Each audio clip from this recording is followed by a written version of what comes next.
ga wata 'yar ƙasida da muka yi, muna fatan Allah ya shiga al'amarinmu, ya yi riko da hannunmu. Allah ka ba mu sa'a. A'udhu billahi minash shaitanir rajim. Bismillahir rahmanir rahim.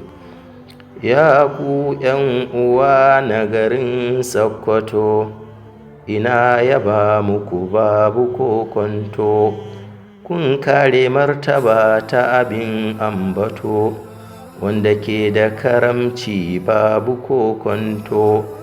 Dukan abin da za mu yi a musulunci shi muke kallo, shi ke da muƙami can na ƙololo. Dukkan sanda za ya faɗi babu san zuci, domin shi muke so can cikin zuci.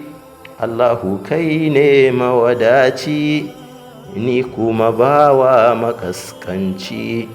Manzanka shi ne manzanmu, zancenka shi ne hujjamu. Bisalam.